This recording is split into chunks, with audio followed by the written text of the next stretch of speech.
S Plus Online Learning Division।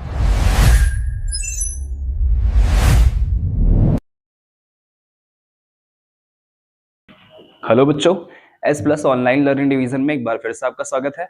मैं अवनीश यादव आपका इस ऑनलाइन प्लेटफॉर्म पे हार्दिक स्वागत है, मैं अभिनंदन करता हूं। बच्चों, जो हम लोग एनआईएस की सीरीज में फिजिक्स का पोर्शन कवर कर रहे थे क्लास 10th का, तो उसमें जो हमारा सेकंड चैप्टर था force and laws of motion, basically ये है टू 10th और 12th चैप्टर, पर फिजिक्स के लिहाज से सेकंड चैप्टर होगा। फर्स्ट चैप्टर हमने मेजरमेंट कवर किया। सेकंड चैप्टर का जो हमने स्टार्टिंग पोर्शन था उसमें हम लोगों ने क्या किया, फर्स्ट लॉ ऑफ मोशन, जहां हमने फोर्स के बारे में पढ़ा, फोर्स के टाइप्स पढ़े, फोर्स के इफेक्ट पढ़े कि फोर्स क्या क्या कर सकता है। उसके बाद जो हमारा अगला टॉपिक होना चाहिए था, अगला टॉपिक जो हमारा है वो क्या है, सेकेंड लॉ ऑफ मोशन। अब सेकेंड लॉ ऑफ मोशन पढ़ने से पहले कुछ छोटी छोटी चीजें हैं, कुछ तैयारियां हैं, कुछ रिक्वायरमेंट है, कुछ एसेसरीज हैं जिनको हमको पढ़ना है, फिर उनका एप्लीकेशन कहाँ करना है, सेकेंड लॉ ऑफ मोशन में, ताकि सेकेंड लॉ ऑफ मोशन बेहतरीन तरीके से आपको समझ में आ जाए। एक बार सेकेंड लॉ ऑफ मोशन पढ़ने से पहले एक बार हम लोग फर्स्ट लॉ ऑफ मोशन एक बार फिर से रिवाइज कर लेते हैं। हमारा फर्स्ट लॉ ऑफ मोशन क्या था, लॉ ऑफ इनर्शिया। मैंने क्या बताया था, लॉ ऑफ इनर्शिया सबसे पहले किसने दिया था, गैलीलियो ने। तो कभी कभी आपको क्वेश्चन में गैलीलियोज लॉ ऑफ मोशन भी पूछ सकता है, या फिर फर्स्ट लॉ ऑफ मोशन के जो एग्जांपल्स थे कि चलती हुई बस रुक गई तो हम क्या आगे की तरफ गिर गए, या फिर रुकी हुई बस अचानक से चलने लगी तो हम पीछे की तरफ गिर गए, 10 पार्टिकल को डंडे से पीटने में 10 पार्टिकल बाहर आ गए। ये सारे एग्जांपल्स जो हैं वो एमसीक्यू में आते हैं, या फिर 1 नंबर या 2 नंबर के क्वेश्चन में आ जाएंगे कि ये ऐसा होता क्यों है, इस फिनोमिना को एक्सप्लेन करिए। तो इसके इंपॉर्टेंट, जिसके एग्जांपल और ज्यादा इंपॉर्टेंट हो जाता है। फर्स्ट लॉ ऑफ मोशन क्या था, लॉ ऑफ इनर्शिया क्या था, या फिर Newton first law of motion क्या था कि if any object is in rest और it is performing motion, it will remain in rest and it will continue performing motion. मतलब कोई ऑब्जेक्ट अगर रेस्ट में है तो रेस्ट में रहना चाहेगा, कोई ऑब्जेक्ट अगर मोशन में है तो मोशन करते रहना चाहेगा। कब तक, until and unless an external force is applied, जब तक उसके ऊपर कोई एक्सटर्नल फोर्स काम नहीं करेगा। बहुत सारे एग्जांपल्स है, इनर्शिया के टाइप्स हमने पढ़े, इनर्शिया के inertia of rest, inertia of motion, inertia of direction, उसके एग्जांपल्स देखे इनर्शिया कैसे काम कर रहा है। अच्छा, इनर्शिया और मास में एक रिलेशन होता है जिसको हम लोग बोलते हैं मास इनर्शिया रिलेशन, और एकदम सिंपल सा रिलेशन है कि greater the mass greater the inertia. मतलब किसी ऑब्जेक्ट के अंदर जितना ज्यादा मास है उसका इनर्शिया उतना ज्यादा होगा। एग्जाम्पल के लिए अगर मैं आपको ये कहूं कि हम क्लास के 2 बच्चों को अज्यूम करते हैं, एक बच्चे का मास ज्यादा है, मास ज्यादा मतलब यहाँ पे बॉडी शेमिंग नहीं कर रहा है, बस हम ये कह रहे हैं उसका मास ज्यादा, उसका वेट ज्यादा है। हालांकि आप आगे ये पढ़ेंगे कि मास और वेट अलग अलग क्वांटिटी है, पर अभी के लिए हम मान के चलते हैं मास ज्यादा मतलब उसका साइज ज्यादा है। ठीक है, तो आप मुझे बताइए कि अगर ये दोनों रेस्ट पे हैं, एक छोटा बच्चा है एक बड़ा बच्चा है, अगर ये दोनों रेस्ट पे हैं, हम इसके ऊपर फोर्स अप्लाई करेंगे, इसके ऊपर फोर्स अप्लाई करेंगे, कौन सा जल्दी मूव कर जाएगा? दोनों अभी रेस्ट पोजीशन में है। अगर दोनों रेस्ट पोजीशन में है तो ऑब्वियस सी बात है दोनों के अंदर क्या होगा, इनर्शिया ऑफ रेस्ट। इसके पास भी इनर्शिया ऑफ रेस्ट है, इसके पास भी इनर्शिया ऑफ रेस्ट है। इसका मास ज्यादा है और इसका मास क्या है, कम। तो ऑब्वियस सी बात है कि आपको अगर इसको मूव कराना है, इसको अगर धक्का देना है, इसको मूव कराने के लिए ज्यादा फोर्स लगाना पड़ेगा। मतलब हल्के फुल्के फोर्स से तो इसको फर्क ही नहीं पड़ेगा। क्यों फर्क नहीं पड़ रहा है? क्योंकि इनर्शिया ऑफ रेस्ट उसका ज्यादा है, वो रेस्ट में ज्यादा कंडीशन में रहना चाहता है, अपनी पोजीशन को ज्यादा देर तक होल्ड करेगा, अपनी पोजीशन को ज्यादा स्ट्रांगली होल्ड करके बैठेगा। जबकि ये हल्का फुल्का, इसको आप हल्का सा धक्का दीजिए, क्या हो जाएगा, मूव कर जाएगा। ऐसे अगर ये भागते हुए आ रहा है, अगर इनके अंदर इनर्शिया ऑफ मोशन है, ये भी भाग रहा है, ये भी भाग रहा है, ठीक है, आप सामने खड़े हैं, हो सकता है छोटे वाले को आप रोक ले सामने खड़े होके, पर इसको रोकने के लिए आपको ज्यादा फोर्स लगाना पड़ेगा। क्यों? क्योंकि इसकी बॉडी के अंदर क्या है, इनर्शिया ऑफ मोशन ज्यादा है। तो इस बात से ही क्लियर होता है कि इनर्शिया और जो मास में रिलेशन है वो क्या है, greater the mass greater the inertia is. जितना ज्यादा मास होगा उतनी ज्यादा बॉडी के अंदर इनर्शिया होगी आगे। और इसका यही रीजन है कि एक भारी पत्थर को रोल कराने के लिए हमें ज्यादा फोर्स लगाना पड़ता है, जबकि एक हल्के पत्थर को हम आसानी से फेंक देते हैं। क्यों? क्योंकि भारी पत्थर का मास ज्यादा है, तो जिसका मास ज्यादा होगा उसके अंदर इनर्शिया ज्यादा होगी। इवन अगर भारी पत्थर रोल भी कर रहा है ना, तो आपको उसको रोकने के लिए ज्यादा फोर्स अप्लाई करना पड़ता है, जबकि अगर हल्का पत्थर रोल कर रहा है उसको अपने हाथ लगा के रोक सकते हैं। ठीक है, तो इस बात को ये वेरीफाई करता है कि greater the mass greater the inertia will be. जितना ज्यादा मास होगा इनर्शिया उतना ज्यादा होगा, चाहे वो किसी भी टाइप का इनर्शिया हो, चाहे वो इनर्शिया ऑफ रेस्ट हो, चाहे वो इनर्शिया ऑफ मोशन हो। तो मुझे लगता है फर्स्ट लॉ ऑफ मोशन में बस इतना पढ़ के आपका काम चल जाएगा। मतलब ये काम चलाऊ नहीं है, ये सफिशियंट है। मतलब कुछ भी क्वेश्चन पूछ ले, कहीं से क्वेश्चन पूछ ले, कुछ भी पूछ ले, सारे क्वेश्चन के आंसर आप कर सकते हैं। और फर्स्ट लॉ ऑफ मोशन पे केवल एग्जांपल्स पे क्वेश्चन आता है, कभी कभी लॉ पूछ लेगा, इनर्शिया के टाइप पूछ लेगा, तो इस पे कोई न्यूमेरिकल नहीं आता है क्योंकि इस पे न्यूमेरिकल बनता ही नहीं है। जो न्यूमेरिकल बनाने वाला पोर्शन है वो कौन सा है? Second law of motion. Second law of motion से खूब सारे न्यूमेरिकल आते हैं। तो सेकंड लॉ ऑफ मोशन पढ़ने से पहले हमको ये पता करना होता है कि व्हाट इज मोमेंटम। मोमेंटम क्या होता है? मोमेंटम क्या होता है? What is momentum? देखिए, इसकी अगर डेफिनेशन की बात करेंगे, डेफिनेशन तो बहुत इजी है। डेफिनेशन एक लाइन में हम कह सकते हैं, the product of mass and velocity is known as momentum. The product of mass and velocity is known as momentum. किसी ऑब्जेक्ट के मास और जिस वेलोसिटी से वो चल रहा है, मास और वेलोसिटी के प्रोडक्ट को हम लोग क्या बोलते हैं साथ में? मोमेंटम। अब ऑब्वियस सी बात है कि मोमेंटम इज इक्वल टू, अगर मास इंटू वेलोसिटी आएगी तो मैं आपको इससे यूनिट पूछूं, मास की यूनिट क्या होती है? किलोग्राम, और वेलोसिटी यूनिट क्या होती है? मीटर पर सेकंड। तो अगर मोमेंटम की यूनिट पूछी जाएगी तो क्या हो जाएगी? किलोग्राम मीटर पर सेकंड। किलोग्राम मीटर पर सेकंड। अब यहां देखिए, डेफिनेशन याद रखना इसका बहुत इजी है, पर इसका फिजिकल सिग्निफिकेंस, मतलब हमारी डेली लाइफ में मोमेंटम का मतलब क्या है, ये समझना थोड़ा सा टिपिकल है, थोड़ा सा टिपिकल बन जाता है ये, क्योंकि मोमेंटम को बच्चा कभी समझ ही नहीं पाता मोमेंटम था क्या। बेसिकली इसका मतलब ये होता है किसी ऑब्जेक्ट के अंदर मोशन की क्या क्वांटिटी है, उसके अंदर मोशन की जो स्टेट है उसकी क्या क्वांटिटी है, कितनी तेज वो मूव कर रहा है, इस बात को बताने वाला कौन होता है? मोमेंटम। या फिर हम ये कहें, कोई ऑब्जेक्ट किसी दूसरे ऑब्जेक्ट से जब टकराएगा तो कितना मोशन ट्रांसफर करेगा, या फिर हम ये कहें कितना मोशन, उसको झटका कितना तेज लगेगा मोशन ट्रांसफर पे, ये कौन बताएगा? मोमेंटम। ठीक है। अच्छा, वो जो झटका लगने वाला है वो दो ही चीज पर डिपेंड करेगा, एक मास पे, एक वेलोसिटी पे। जैसे एक ट्रेन होती है, अगर ट्रेन चलते हुए चली आ रही है, ट्रेन की स्पीड बहुत कम भी है, मैं मान लेता हूं ट्रेन की स्पीड 2 मीटर पर सेकेंड होगी, ठीक है, और ट्रेन का मास बहुत ज्यादा है, तो आप कहिए वेलोसिटी तो बहुत कम है, इसका मोशन तो बहुत कम है, हम इसके आगे कूद के इसको रोक लें, क्या रोक पाएंगे क्या?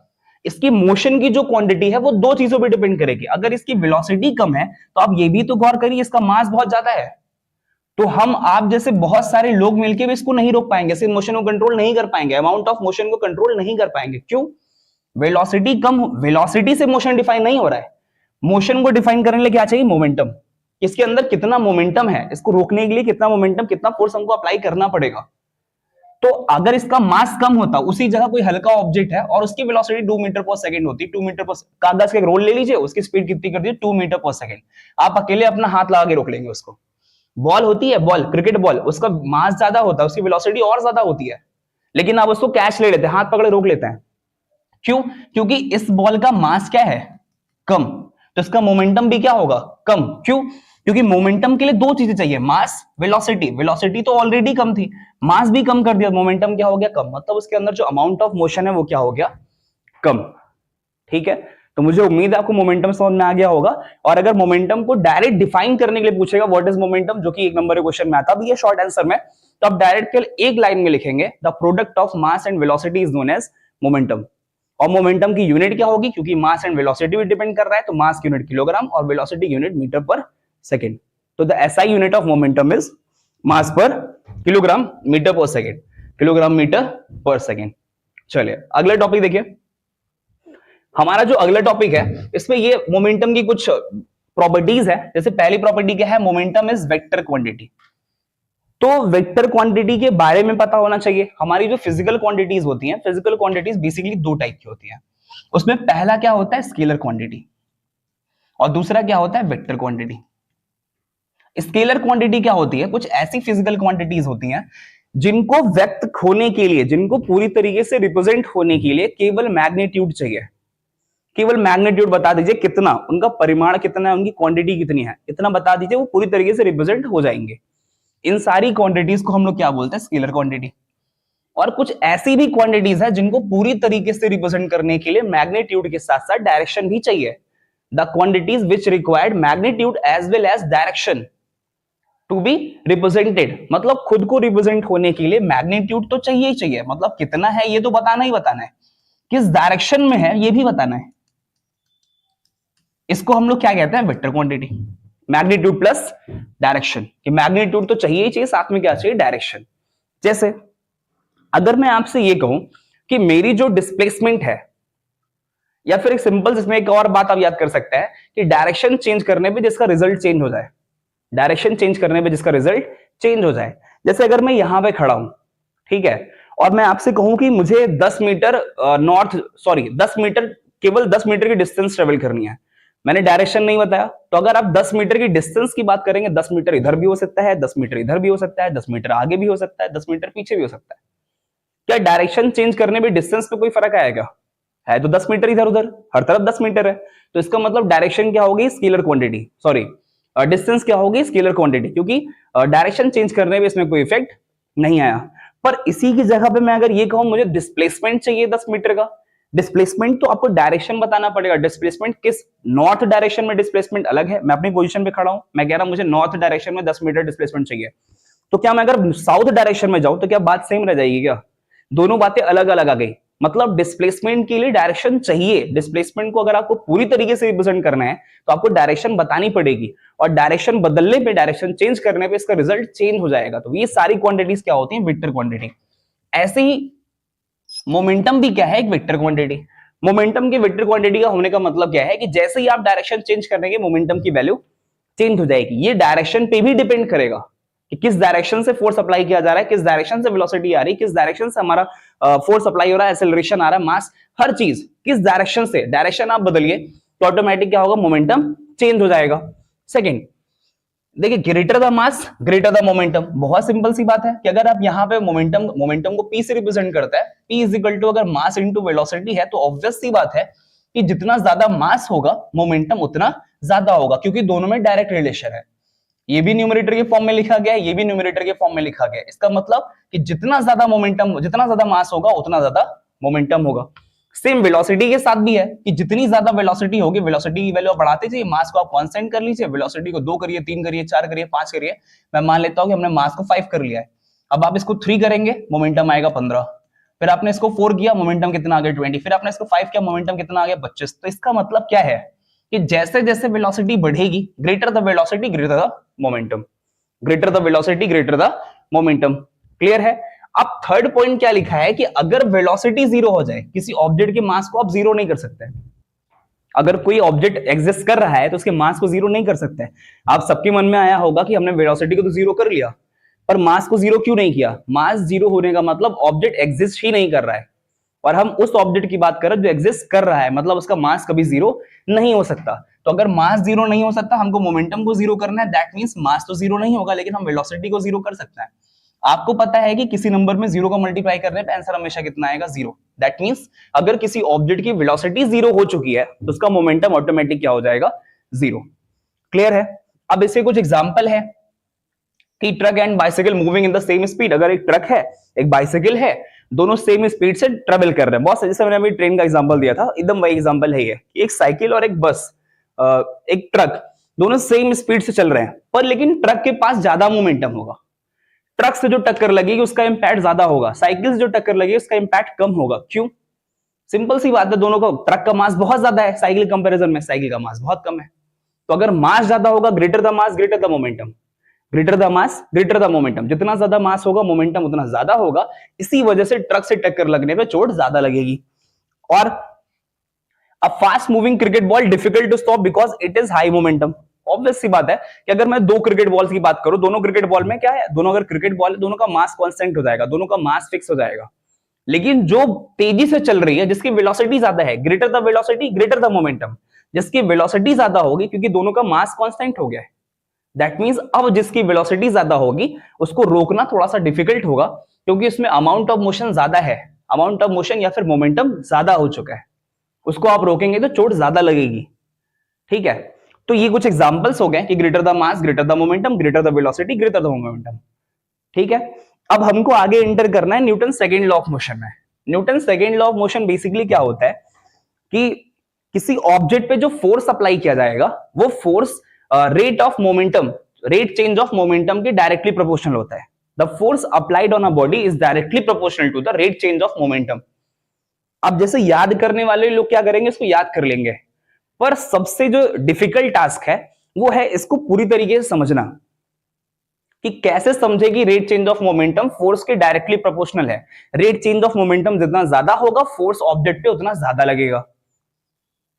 है तो लगती तो बहुत इजी इजी चीजें हैं कि यार डायरेक्ट है, चलो ठीक है, force directly proportional to rate change of momentum, पर इन चीजों के कॉम्प्लिकेशंस को समझना, ये चीजें तुम्हारे आपके दिमाग में कैसे जाएंगी, इन चीजों को अपने दिमाग में बैठाना कैसे है, इन चीजों को अपने दिमाग में रखना कैसे है, इसके लिए आपको ये पूरी तरीके से समझ में आने चाहिए।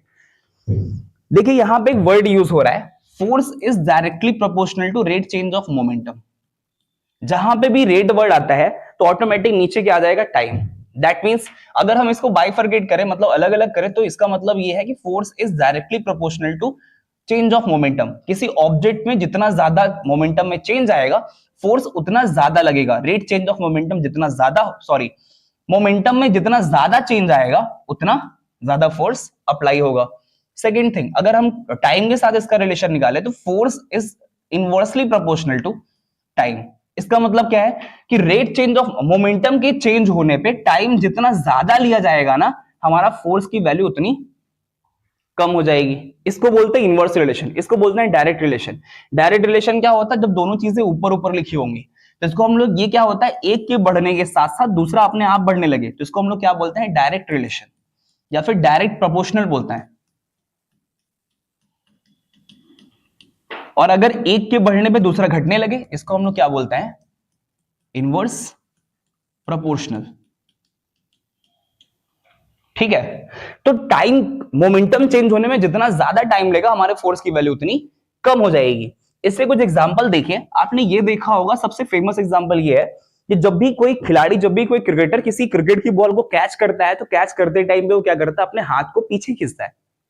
पीछे क्यों खींच रहा है, इसको पूरी तरीके से एक्सप्लेनेशन सुनिएगा कि जब भी क्रिकेट की बॉल आ रही है तो इसका मास तो फिक्स है, इसके मास को आप चेंज नहीं करेंगे, नहीं रास्ते में बॉल को आपने क्या किया, तोड़ मरोड़ के कैच पकड़ लिया, मास नहीं चेंज होगा। हम मान लेते हैं कुछ वेलोसिटी है, ये 20 मीटर पर सेकंड की स्पीड से आ रही है, आपने हाथ लगाया, जैसे ही आप हाथ लगाएंगे ना, आपके हाथ का एक फोर्स लगेगा जो कि इसकी वेलोसिटी को कम करने लगेगा। अब हमारे पास दो ऑप्शन है, या तो अपने हाथ को हम कांस्टेंट रखें, अगर अपने हाथ को हम कांस्टेंट रखेंगे दैट मींस अपने हाथ को पीछे नहीं खींच रहे हैं, तो ये बॉल आएगी हमारे हाथ को हिट करेगी, और कितने वेलोसिटी से हिट करेगी, 20 मीटर पर सेकंड से, तो मोमेंटम ज्यादा होगा। मोमेंटम ज्यादा होने का मतलब हमारे हाथ पे ज्यादा फोर्स लगेगा, हमको ज्यादा चोट लगेगी, तो चोट को बचाना है तो हाथ पीछे करना पड़ेगा। चोट कम कैसे लग रही है, क्योंकि आपने कांटेक्ट कर लिया, फोर्स लगा रहे हैं आप, यहां से आपने क्या किया, इसकी वेलोसिटी को धीरे धीरे कम किया। सडनली वेलोसिटी अगर कम हो गई, अचानक से मोमेंटम क्या था, इसका m इंटू 20, मास कुछ भी हो, मास 1 किलो मान लेते हैं, मोमेंटम कितना हो गया, 20 किलोग्राम मीटर पर सेकेंड। जब आपने तुरंत वहां लगा के, हाथ लगा के बॉल को रोक लिया, तो ये मोमेंटम जो 20 metre per second, 20 kilogram metre per second था, वो क्या हो जाएगा, सडनली जीरो हो जाएगा। सडनली जैसे ही जीरो हुआ, टाइम क्या हुआ, बहुत कम लगा, मोमेंटम बहुत ज्यादा चेंज हुआ। मतलब दोनों कंडीशन फोर्स के फेवर में, कि टाइम भी कम लग रहा है मतलब फोर्स बढ़ेगा, टाइम कम लगा मतलब फोर्स बढ़ेगा, और मोमेंटम भी तेजी से चेंज हुआ, इसका मतलब फोर्स बढ़ेगा। दैट मींस जो फोर्स की वैल्यू होगी वो क्या होगी, बहुत ज्यादा हाई हो जाएगी, और हमारी हाथ पे बॉल क्या करेगी, ज्यादा फोर्स लगाएगी, हमको चोट ज्यादा लग जाएगी। इसी के बदले में अगर हम ये करें कि अपना हाथ लगा के, हमने यहाँ पे हाथ लगाया, और हाथ लगाने के साथ साथ इसकी वेलोसिटी को धीरे धीरे ड्रॉप किया, मतलब 20 से 18 हुआ, 18 से 16 हुआ, 16 से 10 हुआ, 10 से 8 हुआ, तो क्या हुआ, वो जो मोमेंटम है ना, वो स्लोली चेंज हो रहा है, मतलब टाइम ज्यादा लग रहा है। अगर टाइम ज्यादा लगेगा तो ऑटोमेटिक फोर्स की वैल्यू क्या होगी, कम हो गई। एक तो ये हमारे फोर्स के फेवर में नहीं आया, दूसरी चीज जो मोमेंटम भी चेंज हो रहा है, मोमेंटम बहुत तेजी से ना चेंज होकर धीरे धीरे 18 से 16, 16 से 12, 12 से 10, ऐसे करते करते मोमेंटम भी स्लो चेंज होगा। तो मोमेंटम भी स्लो चेंज हुआ, ये भी फोर्स के फेवर में नहीं आया, और टाइम ज्यादा लग गया, ये भी फोर्स के फेवर में नहीं आया। दैट मींस बॉल हमारे हाथ पे कम फोर्स अप्लाई कर पाएगी और हमको चोट कम लगेगी। ठीक है, इसका एक और एग्जांपल देखिए, बहुत फेमस एग्जांपल है कि जब भी आप किसी अंडे को किसी रफ सरफेस पे गिराते हैं तो अंडा क्या हो जाता है, ब्रेक डाउन हो जाएगा, टूट जाएगा। लेकिन अगर इसी अंडे को हम किसी मोटे फोम पे गिरा दें, कोई मोटा फोम है इसके ऊपर इस अंडे गिरा है, तो इस अंडे के बचने के चांसेस ज्यादा होते हैं, अंडा बच सकता है। तो ऐसा क्यों हो रहा है, जब भी किसी एग को किसी सॉलिड सरफेस पे गिराया जाता है तो एग का आप कुछ भी मास मान सकते हैं। हम मान लेते हैं इसका मास कितना है, 200 ग्राम। अब ये किसी भी वेलोसिटी से जमीन पे गिर रहा है, मान लीजिए 10 मीटर पर सेकंड की इसकी स्पीड थी, ये जमीन पे गिर गया, सरफेस कैसा है, रफ सॉलिड सरफेस है। अचानक से क्या होगा, इसके अंदर ऑब्वियस सी बात है इसकी ये मास होगी और ये इसकी वेलोसिटी होगी। तो इस एग के अंदर इस पॉइंट पे क्या होगा, मोमेंटम। लेकिन सडनली जैसे ही अर्थ के कांटेक्ट में आएगा, सॉलिड सरफेस के कांटेक्ट में आएगा, तो ऑटोमेटिक इसकी वेलोसिटी कितनी होगी? जीरो। मास तो जीरो नहीं हुआ, पर वेलोसिटी कितनी हो गई? जीरो। इसका मतलब मोमेंटम जो इसके अंदर था वो अचानक से क्या हो गया? जीरो। तो चेंज इन मोमेंटम क्या है? बहुत ज्यादा। हम मान लेते मोमेंटम अगर 10 भी था, या फिर कुछ भी मोमेंटम रहा, 10 रहा, 20 रहा, 100 रहा, 1000 रहा, 2 रहा, कुछ भी रहा, वो सडनली कितना हो गया? मतलब सेकंड के फ्रैक्शन में इसकी वैल्यू कितनी आ गई? जीरो। मतलब मोमेंटम में चेंज क्या हुआ है? बहुत ज्यादा हाई। और ये रूल क्या कहता है? Force is directly proportional to momentum. That means कि अगर मोमेंटम चेंज ज्यादा हुआ है तो फोर्स ज्यादा अप्लाई होगा। दूसरी चीज, क्या ये जो एग नीचे गिर रहा है फोम पे, सॉरी सॉलिड सरफेस पे, इसको टाइम मिला क्या? तो इसका टाइम की वैल्यू क्या होगी? बहुत कम। अगर टाइम की वैल्यू बहुत कम हो जाएगी तो लॉ क्या कहता है? टाइम के इनवर्स रिलेशन में है। मतलब अगर टाइम कम लगेगा ना तो फोर्स ज्यादा हो जाएगा। तो ये एग क्या करेगा? हमारे सरफेस पे बहुत ज्यादा फोर्स लगाएगा। ठीक है, फोर्स की वैल्यू बहुत ज्यादा हो जाएगी। और अभी आप आगे पढ़ेंगे एक्शन रिएक्शन। एक्शन रिएक्शन का मतलब क्या है कि ये अगर एग सरफेस पे जितना फोर्स लगा रहा है, सरफेस भी क्या करेगा? एग पे उतना ही फोर्स लगाएगा।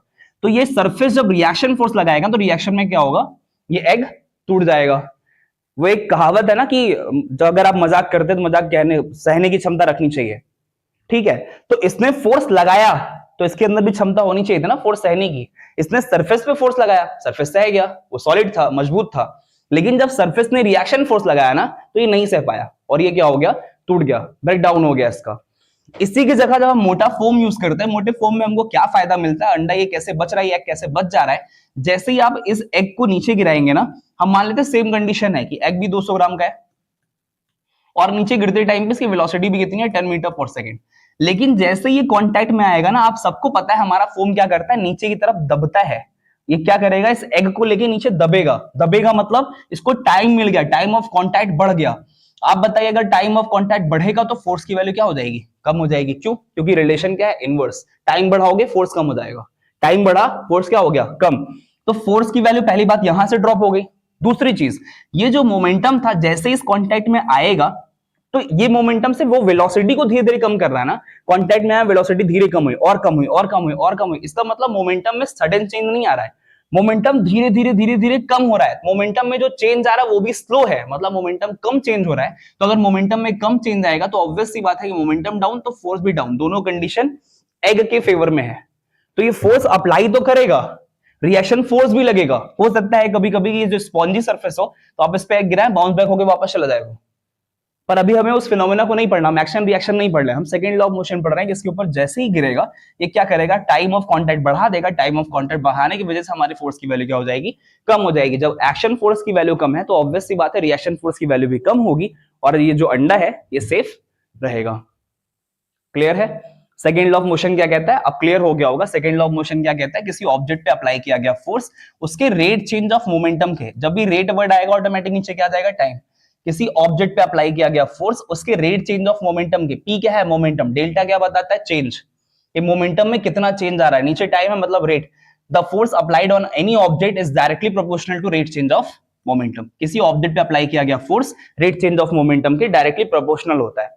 मतलब मोमेंटम जितने कम समय में जितना ज्यादा चेंज होगा फोर्स की वैल्यू उतनी ज्यादा होगी। टाइम ऑफ कांटेक्ट बढ़ेगा तो फोर्स की वैल्यू कम हो जाएगी। इसके और बहुत सारे एग्जांपल्स आपने अपनी बुक में पढ़ रखे होंगे, या फिर ये कभी कभी पेपर में पूछता भी है कि कोई ग्लास ले ले, ग्लास को हम एक सॉलिड सरफेस पे गिरा दें, कांच का ग्लास, वो टूट जाएगा, लेकिन उसी को अगर हम रेत पे गिरा दें तो नहीं टूटेगा। इसके और बहुत सारे एग्जाम्पल बनते हैं। कुछ एग्जाम्पल आप लोग खुद से देख लीजिएगा, आपकी बुक में और सारे एग्जाम्पल दिए गए हैं। क्योंकि हमको कम वीडियोस में सारा लेक्चर कवर करना है तो हम इतना सफिशिएंट है, इतने से आपका काम चल जाएगा।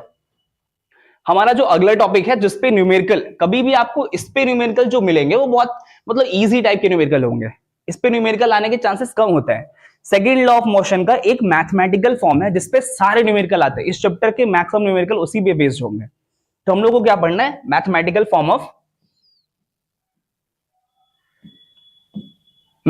Form of second law of motion.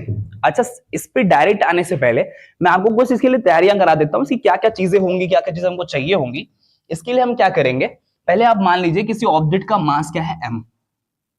ठीक है, इसकी इनिशियल वेलोसिटी हम क्या मान लेते हैं? u, मीटर पर सेकेंड, और इसका मास कितना मान लेते हैं? m kg।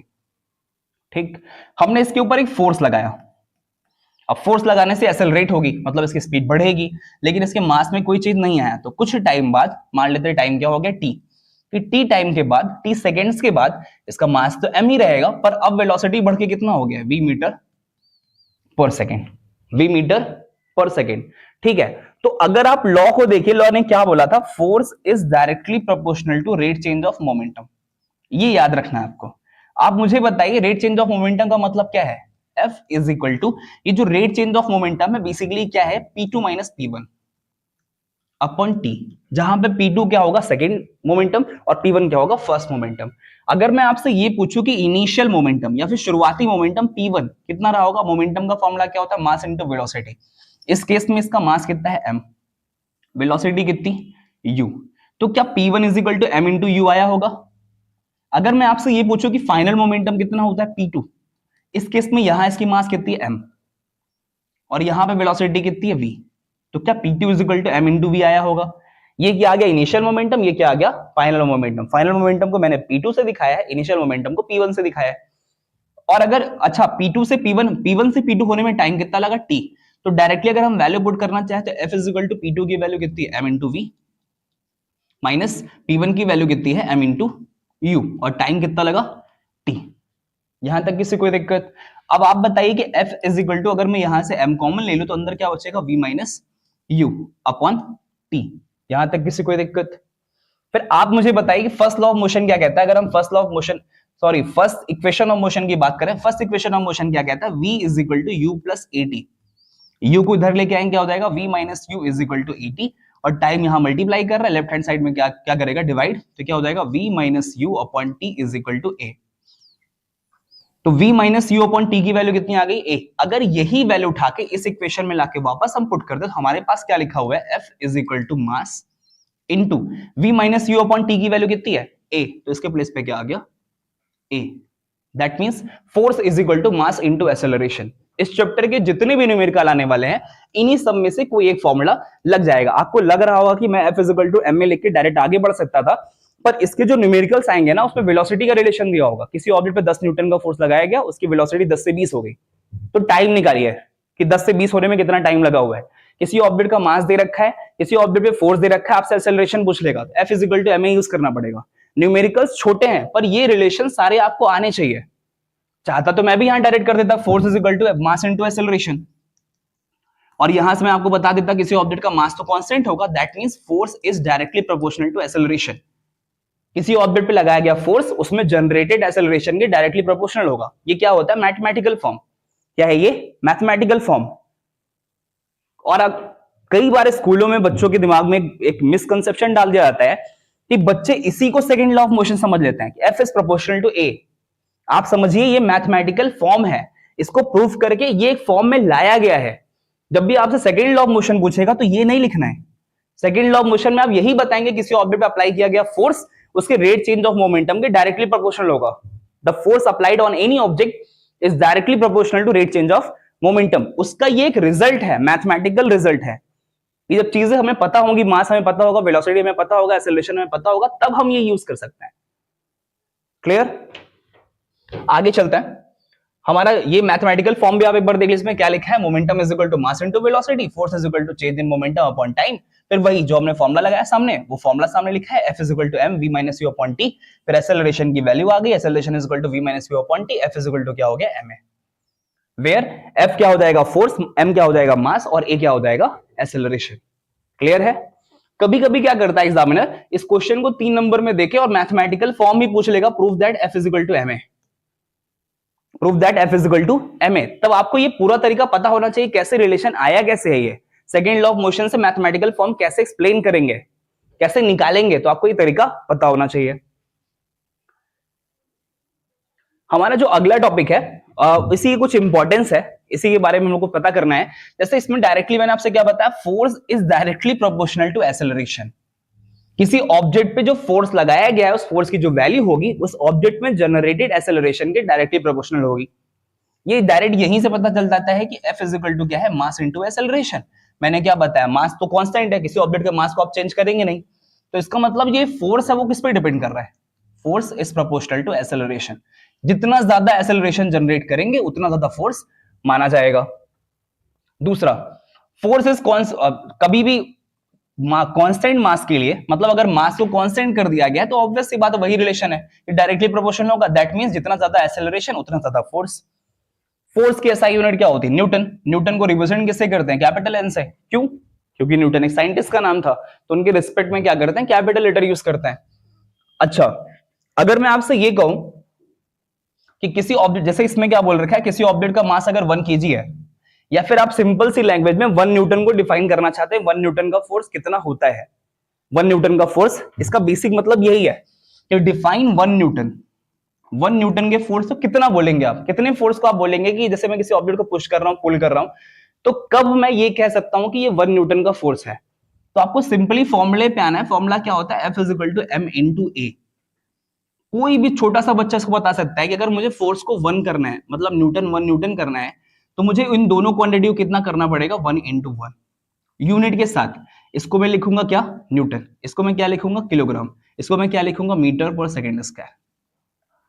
अब आप मुझे बताइए कि अगर इन दोनों 1 × 1 करूंगा, आंसर कितना आएगा? 1। पर इस चीज को डिफाइन हम कैसे करेंगे कि किसी 1 किलोग्राम के ऑब्जेक्ट को, किसी 1 किलोग्राम मास के ऑब्जेक्ट को 1 मीटर/सेकंड², 1 मीटर/सेकंड² के एक्सेलरेशन से एक्सेलरेट करने के लिए, एक्सेलरेशन प्रोवाइड करने के लिए जितना फोर्स अप्लाई करना पड़ेगा वो क्या है? 1 न्यूटन।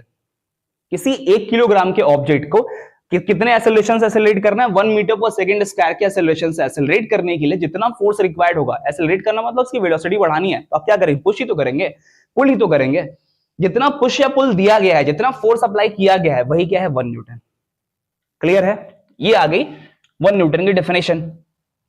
अब उसके बाद वही second law of motion example मैंने को एक्सप्लेन कर दिया है, इसको भी एक्सप्लेन कर दिया है कि अगर सब रफ सरफेस पे गिरेगा तो हर्ट हो जाएगा, चोट लग जाएगी, अंडा टूट जाएगा। इसमें पर्सन के बारे में बोला गया है, पर्सन अगर रफ सरफेस पे गिरेगा चोट लगेगी। यही रीजन है कि जो हाई जंप वाले प्लेयर होते हैं, हाई जंप के जो उस साइड होता है, फोम का पैनल पूरा बना होता है, ताकि हाई जंप करने के बाद जब गिरे तो चोट कम लगे या फिर चोट ना के बराबर लगे और हमारे प्लेयर इंजर्ड ना हो। उसी की जगह अगर वो सरफेस ना लगाएं, या फिर जैसे हम लोग गांव में करते हैं, गांव में भी जब फोम वगैरह नहीं होता है तो आपने देखा होगा कि वो लोग क्या करते हैं, उसकी मिट्टी को थोड़ा सा सॉफ्ट कर देते हैं, जिससे अगर प्लेयर गिरे तो कांटेक्ट का टाइम बढ़ जाए। कांटेक्ट का टाइम बढ़ने से क्या होगा कि ऑटोमेटिक चोट कम लगेगी। क्यों? क्योंकि मोमेंटम आपने कम कर दिया, टाइम पॉइंट ऑफ कांटेक्ट को, टाइम ऑफ कांटेक्ट को ज्यादा कर दिया, तो फोर्स की वैल्यू ऑटोमेटिक क्या हो जाएगी? कम। मुझे उम्मीद है second law of motion clear हो गया होगा। एक बार लास्ट टाइम मैं आपको और बता देता हूं, सेकंड लॉ ऑफ मोशन में लिखना क्या होता है। आप डायरेक्ट लिखेंगे force applied on any object is directly proportional to rate change of momentum। किसी ऑब्जेक्ट पे लगाया गया force rate change of momentum के डायरेक्टली प्रोपोर्शनल होगा। रेट चेंज ऑफ मोमेंटम जितना ज्यादा होगा, ऑब्जेक्ट पे लगाया गया फोर्स उतना ज्यादा होगा। इसके मैथमेटिकल फॉर्म को हम लोग क्या बोलते हैं? F = ma, where F is force, जहां F क्या होगा? फोर्स, m क्या होगा? मास ऑफ द ऑब्जेक्ट, और a क्या होगा? एक्सेलरेशन जनरेटेड, फोर्स लगाने पे जो एक्सेलरेशन जनरेट हुआ है। क्लियर है? इसके भी एग्जांपल्स इंपॉर्टेंट है, इसके भी एग्जांपल पेपर में आते हैं, पेपर में पूछे जाते हैं। ठीक है, हमारा जो अगला टॉपिक है वो Newton's third law of motion है। Newton's third law of motion छोटी क्लास से ही पढ़ाया जाता है और लगभग हर बच्चे को पता भी होता है ये, कि आपने अगर दीवार में मुक्का मारा, आपने दीवार में अगर अपना हाथ मारा, तो आप तो दीवार को मार रहे हैं, चोट आपको क्यों लग रही है? आप अगर दीवार पे बॉल मारते हैं तो बॉल बाउंस बैक होके वापस क्यों आ रही है? बहुत सारे ऐसे एग्जाम्पल, फर्श पे बॉल पटक रहे हैं तो फर्श बॉल क्या करती है? वापस आती है, क्यों आ रही है? ये सारे किसके अंदर आते हैं? एक्शन रिएक्शन, एक्शन रिएक्शन, या फिर इसी को हम लोग क्या बोलते हैं? Newton's third law of motion. Newton's third law of motion या फिर लॉ ऑफ एक्शन रिएक्शन। और ये लॉ क्या कहता है? Every action force has reaction force which is equal in magnitude and opposite in direction. किसी भी एक्शन फोर्स के लिए हमेशा एक रिएक्शन फोर्स होता है जो कि मैग्नीट्यूड में उसी फोर्स के इक्वल होता है, लेकिन डायरेक्शन में अपोजिट होता है। अगर मैं दीवार पे अपना हाथ मार रहा हूं तो मैंने दीवार के डायरेक्शन में क्या किया? अगर ये वॉल है, अगर वॉल पे मैं अपना हाथ मार रहा हूं तो मैंने क्या किया? वॉल पे इस डायरेक्शन में फोर्स अप्लाई किया। ठीक है, इसका कुछ भी मैग्नीट्यूड हो सकता है, 10 न्यूटन, 20 न्यूटन, 50 न्यूटन, कुछ भी हो सकता है। तो वॉल भी क्या करेगी हमारे, ये तो एक्शन फोर्स हो गया, दीवार भी क्या करेगी? एक रिएक्शन फोर्स लगाएगी, reaction force which is equal in magnitude, जिसका मैग्नीट्यूड एक्शन फोर्स के बराबर होगा। 10 न्यूटन का फोर्स लगाया गया है तो आपको रिएक्शन में कितने का मिलेगा? 10 न्यूटन का। एंड अपोजिट इन डायरेक्शन, आपने फोर्स को इस डायरेक्शन में लगाया था, रिएक्शन फोर्स इस डायरेक्शन में आएगा, और ये जो रिएक्शन फोर्स है ये आपको चोट पहुंचाएगा। आपने दीवार को चोट पहुंचाया, दीवार भी क्या करेगी? आपको चोट पहुंचाएगी। ठीक है, दीवार तो चोट से आ जाती है अगर अच्छी दीवार है तो, कमजोर दीवार है टूट जाएगी, रिएक्शन फोर्स नहीं लगा पाएगी। पर एक्शन फोर्स अगर आपने लगाया है और दीवार मजबूत है तो ऑटोमेटिक क्या हो जाएगा, रिएक्शन फोर्स लगेगा ही लगेगा। आप दीवार पे बॉल मारिए या फिर फ्लोर पे बॉल पटकिए, आपने क्या किया, एक्शन फोर्स लगाया। अब ये फ्लोर क्या करेगा, इस बॉल के ऊपर रिएक्शन फोर्स लगाएगा और बॉल बाउंस बैक करेगी, वापस आएगी बॉल। ठीक है, इसके और बहुत सारे एग्जांपल है। जैसे आपने देखा कि फ्लोर पे अंडा गिरा, अंडा टूटा क्यों, ये टूटा क्यों था, क्योंकि जब ये एग नीचे आ रहा था तो एग ने क्या किया, अपने मोमेंटम से एक फोर्स अप्लाई किया, मोमेंटम चेंज हुआ, एक फोर्स अप्लाई किया। फोर्स कहां अप्लाई किया, फ्लोर पे। तो वो कैसा फोर्स है, एक्शन फोर्स। कैसा है वो, एक्शन फोर्स। बदले में क्या किया है हमारे फ्लोर ने, इसके ऊपर एक रिएक्शन फोर्स लगाया है और वो रिएक्शन फोर्स अंडा झेल नहीं पाता और टूट जाता है। ठीक है, मैंने बताया भी था कि मजाक उतना ही करना चाहिए जितना झेल सको। तो इसने तो एक्शन फोर्स लगाया, ये तो झेल गया, लेकिन रिएक्शन फोर्स लगाया बेचारा झेल नहीं पाया। क्लियर है, समझ में आ गया।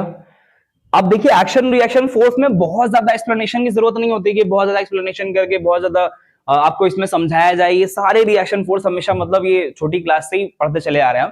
केवल इसका एक लाइन में जो लॉ है, केवल आपको लॉ समझना है कि every action force has reaction force which is equal in magnitude and opposite in direction. Her action force के लिए रिएक्शन फोर्स होता ही होता है जो कि मैग्नीट्यूड में, मतलब दोनों की न्यूमेरिकल वैल्यू एकदम सेम होंगी, एंड अपोजिट इन डायरेक्शन, और दोनों की डायरेक्शन क्या होंगे, अपोजिट। अगर आप दीवार में मुक्का मारा, दीवार में आप इस डायरेक्शन फोर्स लगा रहे, दीवार क्या करेगी, इस डायरेक्शन फोर्स लगाएगी। दोनों की डायरेक्शन क्या हो जाएंगे, बिल्कुल अपोजिट। क्लियर है। अब इसमें बहुत सारे एग्जांपल है कि रॉकेट क्यों लॉन्च हो रही, रॉकेट लॉन्च होते, या फिर आप किसी बलून को जब छोड़ते हैं, आपने देखा होगा बलून जब छोड़ा जाता है तो वो क्या करता है, मोशन। आप बलून में हवा भरिए और हवा भरने के बाद छोड़ दी जाए तो क्या करता है, बलून टेढ़ा मेढ़ा मोशन कर रहा है। वो मोशन क्यों कर रहा है, क्योंकि वो क्या करता है, अपने अंदर की हवा को फोर्स के साथ बाहर की हवा पे एक्शन फोर्स लगाता है। उसके अंदर की जो गैस है वो कहां आना चाहती है, बाहर, और बाहर एटमॉस्फेयर वाली गैस पे। ये कोई बलून है, बलून में आपने क्या किया, यहां से इसमें हवा भरी है और इसको रिलीज कर दिया है, बांधा नहीं गया, इसको रिलीज कर दिया है। रिलीज करने से क्या होगा, इसके अंदर की जो हवा है वो कहां आना चाहती है, बाहर। तो ये एटमॉस्फेयर की गैसेस पे क्या करेगा, फोर्स लगाएगा। कौन सा फोर्स, एक्शन फोर्स। मैंने क्या बताया, every action force is reaction force. तो एटमॉस्फेयर में जो गैसेस प्रेजेंट है वो क्या करेंगे, रिएक्शन फोर्स लगाएंगे इस बलून के ऊपर। और ये बलून क्या करता है, जब तक इसके अंदर गैस है तब तक वो इधर उधर घूमते हुए अचानक से नीचे गिर जाता है। जब तक एक्शन फोर्स लगता रहेगा तब तक रिएक्शन फोर्स लगता रहेगा। इसी के साथ एक रॉकेट का एग्जांपल होता है। कभी भी फ्यूल जलता है रॉकेट, आपने देखा होगा पीछे से, या फिर आप वो जो फायर क्रैकर वाला रॉकेट होता है, कभी आप देखिए उसको जलाते हैं तो जलाते टाइम पे एक रिएक्शन होता है। रिएक्शन में क्या होता है, इसके पीछे से गैस निकलती है। वो गैस क्या कर रही है, सेम इसकी तरह एटमॉस्फेयर में एक प्रेशर अप्लाई कर रही है, फोर्स अप्लाई कर रही है। अगर ये जो फोर्स है ये कैसा फोर्स होगा, एक्शन फोर्स। कैसा फोर्स होगा ये, एक्शन फोर्स। बदले में ये जो एटमॉस्फेयर की गैसेस है वो क्या प्रोवाइड करेंगे इसको, reaction force, which is equal in magnitude and opposite in direction. Opposite direction में कि एक्शन फोर्स डाउनवर्ड्स था तो रिएक्शन फोर्स क्या होगा, अपवर्ड्स, और ये रॉकेट क्या करेगा, अपवर्ड्स मूव करता जाएगा। क्लियर है कि every action force has reaction force which is equal in magnitude and opposite in direction.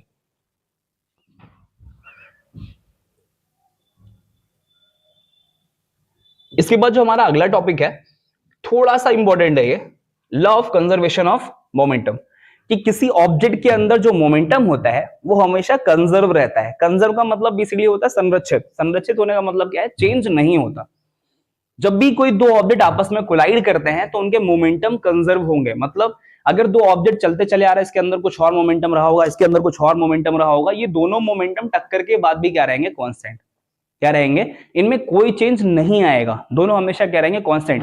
पूरा ये जो सिस्टम बना है, ये बॉल दूसरी बॉल दोनों को टक्कर कराएगा, टक्कर से पहले का मोमेंटम और टक्कर के बाद का मोमेंटम हमेशा कांस्टेंट होगा। जैसे फॉर एग्जांपल कि मैंने मान लिया मेरे पास एक ऑब्जेक्ट है, फर्स्ट है जिसका मास कितना है m1, उसकी वेलोसिटी, इनिशियल वेलोसिटी कितनी है u1, एक ऑब्जेक्ट फाइनल वेलोसिटी उसे कितनी हो गई v1। एक सेकंड ऑब्जेक्ट है जिसका मास कितना है m2, उसकी इनिशियल वेलोसिटी कितनी है u2, फाइनल वेलोसिटी कितनी है v2। बेसिकली ये दो ऑब्जेक्ट की बात कर रहा है कि एक ऑब्जेक्ट ये है, एक ऑब्जेक्ट ये है, इसका मास m1, इसका मास m2, ये इसकी तरफ u1 वेलोसिटी से आ रहा है, ये इसकी तरफ u2 वेलोसिटी से आ रहा है, दोनों आपस में टकराते हैं। भाई ऑब्वियस सी बात, दोनों आपस में टकराएंगे, इसका मास कितना है m1, इसका मास कितना है m2। अब दोनों के वेलोसिटीज चेंज होंगी, वेलोसिटी आपस में इंटरचेंज हो सकती है, किसी वेलोसिटी ज्यादा हो सकती है, वेलोसिटी दूसरे को मिल सकती है। इस केस पे इनकी जो फाइनल वेलोसिटी, मतलब ये जब पीछे जा रहा है तो ये इनकी वेलोसिटी हमने मान ली v1 और इसकी वेलोसिटी हमने मान ली v2। तो इस केस में क्या होता है, m1 u1 plus m2 u2, मतलब टक्कर से पहले का मोमेंटम। अगर मैं टक्कर से पहले का मोमेंटम पूछूं, टक्कर नहीं हुई थी, तो उसका momentum mass into velocity m1u1, इसका मोमेंटम m2u2, टोटल जो मोमेंटम दोनों का सम कर दिया था। ये क्या हो गया m1u1 प्लस m2u2, टक्कर के पहले का टोटल मोमेंटम और टक्कर के बाद का टोटल मोमेंटम हमेशा आपस में क्या रहेगा, इक्वल। दैट मींस किसी सिस्टम में जो मोमेंटम था, मोमेंटम की वैल्यू में कोई चेंज नहीं आया, टक्कर से पहले टक्कर के बाद दोनों मोमेंटम आपस में क्या है, इक्वल। इसी को हम बोलते हैं law of conservation of momentum, कि जब भी दो ऑब्जेक्ट आपस में कोलाइड करेंगे तो सारी प्रॉपर्टीज चेंज हो सकती है, टूट फूट हो सकता है, आपस में चिपक सकते हैं, आपस में वेलोसिटी चेंज कर सकते हैं, कुछ भी कर सकते हैं। लेकिन जब आप मोमेंटम के दृष्टिकोण से देखेंगे तो दोनों का मोमेंटम टक्कर से पहले और दोनों का मोमेंटम टक्कर के बाद, उनका जो सम होगा हमेशा क्या रहेगा, कांस्टेंट। उनके मोमेंटम में कोई चेंज नहीं आया होगा। पूरे सिस्टम का जो मोमेंटम जो पहले रहा होगा वो बाद में भी उतना ही रहेगा। इसीलिए इसको हम क्या बोलते हैं, law of conservation of momentum. ये मोमेंटम का कंजर्वेशन है कि मोमेंटम चेंज नहीं होगा, ना तो मोमेंटम बढ़ेगा ना मोमेंटम कम होगा। क्लियर है? लॉ ऑफ कंजर्वेशन मोमेंटम क्या कहता है, किसी भी ऑब्जेक्ट की, किसी भी सिस्टम के लिए जो मोमेंटम की जो वैल्यू होती है, मोमेंटम का जो सम होता है ऑब्जेक्ट्स के लिए, सारे ऑब्जेक्ट का जो सम होगा वो हमेशा कांस्टेंट रहेगा। क्लियर? हमारा अगला टॉपिक क्या है, फ्रिक्शन। फ्रिक्शन बेसिकली एक फोर्स होता है। Friction is a type of force which is always opposite in nature, या फिर which is always in opposite in motion. इसी को हम लोग क्या बोलते हैं, मोशन अपोजिंग फोर्स। एक ऐसा फोर्स जो हमेशा मोशन को अपोज करे, मोशन को रोकना चाहे, मोशन को कंट्रोल करना चाहे, मोशन को कम करना चाहे, इस फोर्स को हम लोग क्या बोलते हैं, फ्रिक्शन। फ्रिक्शन कोई ऐसा अलग सा टर्म नहीं है, फ्रिक्शन भी फोर्स का एक टाइप है। ठीक है, फ्रिक्शन की डेफिनेशन देख लीजिए। फ्रिक्शन में क्या लिखा, friction is the force opposes the motion. ये मोशन को अपोज करेगा ही करेगा of one object moving over another object. अच्छा, कोई भी ऑब्जेक्ट अगर ऐसा तो हो नहीं सकता जैसे कि बिना किसी दूसरे सरफेस के चलने लगे। जैसे अगर यहां से ये स्टाइलस भी ड्रॉप कर रहा हूं तो आपको ऐसा लगेगा दूसरा ऑब्जेक्ट क्या है, पर आपको ये पता होना चाहिए स्टाइलस को बहुत ढेर सारी गैसेस ने घेर रखा है। जब भी मैं इसको यहां से ड्रॉप करूंगा ना, तो वो सारी गैसेस से फ्रिक्शन करता हुआ जाएगा। ठीक है, इवन अगर इसकी वेलोसिटी को बहुत ज्यादा तेज कर दिया जाए तो फ्रिक्शन की वजह से हो सकता है कि इसके ऊपर के सरफेस पे ये जल जाए, इसके ऊपर आग लग जाए। फ्रिक्शन बहुत ज्यादा हो जाता है। आपने देखा होगा जो भी रॉकेट्स वगैरह होते हैं, रॉकेट्स वगैरह का जो छत होता है, जो बाहरी सरफेस होता है, जो आउटर सरफेस होता है, उस पर पॉलिश किया जाता है ताकि जब भी एटमॉस्फेयर में एंटर करे, इनकी वेलोसिटी इतनी तेज होती है तो ये फ्रिक्शन की वजह से जल ना जाए। उनको रब करने के लिए, उनको रगड़ने के लिए बाहर से कोई ऑब्जेक्ट नहीं जा रहा है, वो एटमॉस्फेयर की गैसेस ही उनको रब कर रही हैं। ठीक है, या फिर आप कभी बहुत तेज बाइक चलाई तो आपने फील किया होगा कि आपको हवा लगती, हवा आपके हाथों से टच होकर जा रही है, तो वो बेसिकली क्या कर रही है, आपकी बॉडी से रगड़ते हुए जा रही हवा। हवा नहीं भी चल रही ना, तो आप एक स्टेशनरी प्लेस पे हैं, जहां प्लेस पे सारी हवा रुकी हुई है, हवा अपनी प्लेस पे, हवा बहुत तेज बह नहीं रही है, लेकिन आप बाइक तेज चलाएंगे तो वो हवा क्या करती है, आपकी बॉडी पार्ट्स को टच करते हुए निकलती है। वहां भी क्या हो रहा है, फ्रिक्शन। तो फ्रिक्शन बेसिकली तभी होगा जब दो ऑब्जेक्ट आपस में कांटेक्ट में होंगे। अगर दो ऑब्जेक्ट में आपस में कोई कांटेक्ट नहीं है तो फ्रिक्शन पॉसिबल नहीं है। अभी मैं ऐसे को जीरो ग्रेविटी में लेके जाऊं, जीरो ग्रेविटी या फिर वैक्यूम में लेके जाऊं, वैक्यूम में इस पेन को मैं छोड़ दूं, ड्रॉप कर दूं, इसके ऊपर कोई फ्रिक्शन नहीं लगेगा, इसकी वेलोसिटी में, इसके मोशन को कोई अपोज नहीं करेगा। इसको मैं ऐसे रोल करके छोड़ दूंगा ना, ये रोल करती रहेगी क्योंकि इसके मोशन को अपोज करने वाला फोर्स वहां पे प्रेजेंट है ही नहीं। तो बेसिकली फ्रिक्शन क्या है, friction is a type of force which is always opposite in nature, या फिर हम ये कहें हमेशा मोशन अपोजिंग ही होता है, हमेशा मोशन को रोकने का काम करता है। साइकिल चला रहे हैं, साइकिल चलाते टाइम आपने क्या किया, ब्रेक लगाया, ब्रेक से क्या होता है, ब्रेक के जो ब्रेक शूज लगे होते हैं वो क्या करते हैं, रिम को जाके पकड़ लेते हैं। रिम को पकड़ने से क्या हुआ, वहां पे एक फोर्स लगा रहे हैं। साइकिल चल रही थी तो उनको क्या करना पड़ेगा, फोर्स लगाना पड़ेगा ना, ब्रेक शू को फोर्स लगाना पड़ा ना, वो ब्रेक शू ने एक फोर्स लगाया जिसकी वजह से क्या हुआ, वो रिम का मोमेंट उन्होंने रोका, रिम का मोशन उन्होंने रोका। वहां पे क्या हो रहा है, फ्रिक्शन। क्या हो रहा है, फ्रिक्शन। साइकिल चला रहे, बहुत तेज साइकिल चलाते चले जा रहे हैं, या आपने अचानक से ब्रेक मार दिया, उसमें क्या लगेगा, वही मोशन अपोजिंग फोर्स। ऐसे बहुत सारे प्लेसेस होते हैं जहां पे आपको क्या करना होता है, मोशन अपोजिंग फोर्स की रिक्वायरमेंट भी होती है, और कभी कभी मोशन अपोजिंग फोर्स हमको नुकसान भी पहुंचाता है। इसीलिए हम लोग बोलते हैं फ्रिक्शन इज नेसेसरी एविल, मतलब फ्रिक्शन हमारे लिए जरूरी भी है और हमारा नुकसान भी करता है। इसके बिना हमारा काम भी नहीं चलेगा, पर अगर ये होगा तो हमारा नुकसान भी पहुंचाएगा। ठीक है, अब फ्रिक्शन के टाइप्स बता रखा है, ये आपको बहुत ज्यादा जानने की जरूरत नहीं है कि रोलिंग स्टैटिक फ्रिक्शन क्या है। जब भी किसी ऑब्जेक्ट पे वो जैसे घिसना होता है ना, रगड़ने वाला फ्रिक्शन, इसको बोलते हैं स्टैटिक फ्रिक्शन। स्लाइडिंग फ्रिक्शन क्या है, जब किसी ऑब्जेक्ट को आप स्लाइड करते हैं तो उसमें क्या बोलेंगे, अच्छा स्टैटिक फ्रिक्शन का मतलब ऑब्जेक्ट को आप धक्का देते रहिए, वो रुका रहेगा, आप मोशन नहीं करा। स्टैटिक मतलब होता है रुका हुआ। जैसे अगर दीवार को मैं धक्का देता रहूं, क्या दीवार मूव करेगी क्या, या फिर किसी बहुत हैवी ऑब्जेक्ट को मैं लगातार धक्का देता रहूं, क्या वो मूव करेगा। तो ये फ्रिक्शन का कौन सा फॉर्म होगा? Static friction. स्लाइडिंग फ्रिक्शन का मतलब क्या होता है? जब भी किसी ऑब्जेक्ट को आप स्लाइड करते हैं, खिसकाते हैं, जैसे एक ब्लॉक है, इस ब्लॉक को आप धक्का दीजिए, धीरे धीरे धीरे धीरे करके स्लाइड हो, स्किड करे, फिसले यहां से, इसको हम लोग क्या बोलते हैं? Sliding friction. रोलिंग फ्रिक्शन क्या होता है कि आपने स्लाइडिंग फ्रिक्शन को मतलब स्लाइड करते टाइम पे ज्यादा आपने फोर्स अप्लाई किया, आपने क्या किया, इनमें व्हील्स लगा दी।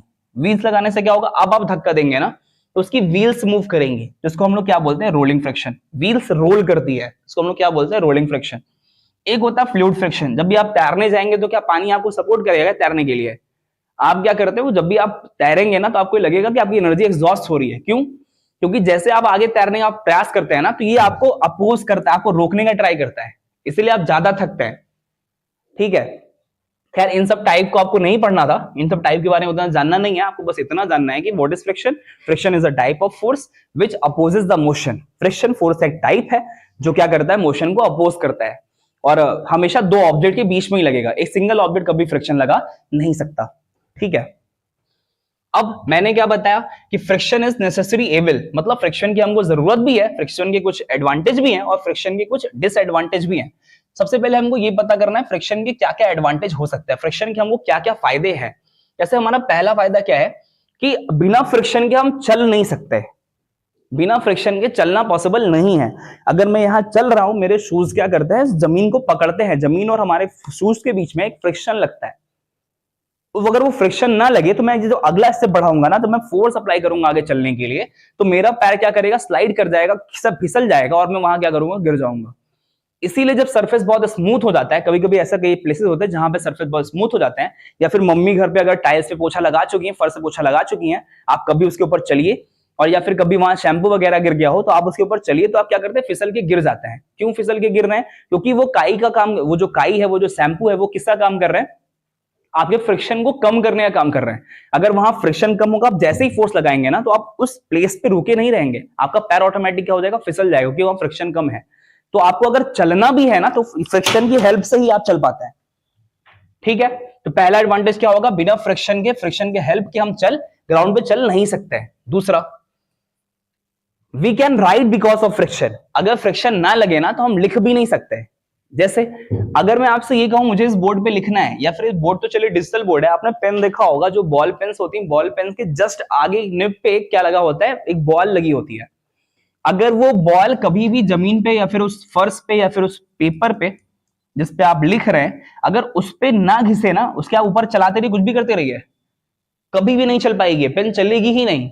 अगर आपको पेन चलाना है तो ऑब्वियस सी बात है, कांटेक्ट में लाना पड़ेगा, जैसे ही आप कांटेक्ट में लेके आएंगे तभी चलेगा ये। जैसे मैं इसके ऊपर से कुछ भी ऐसे घुमाता रहूं, क्या चलेगा क्या ये? बिल्कुल नहीं चलेगा। कि अगर मुझे कोई चीज राइड करनी है ना तो मुझे क्या करना पड़ेगा? इसको चलाना पड़ेगा, कांटेक्ट में लाना पड़ेगा, और जहां भी दो ऑब्जेक्ट कांटेक्ट में आएंगे वहां फ्रिक्शन लगेगा ही लगेगा। क्लियर है? थर्ड देखिए, हमारा थर्ड क्या है? Braking system. जैसे मैंने बताया ना, साइकिल को रोकने के लिए उसमें ब्रेक शू लगे होते हैं, बाइक में भी ब्रेक शू होते हैं, कार में भी ब्रेक शूज होते हैं। इन सबका काम क्या होता है? मोशन को अपोज करना।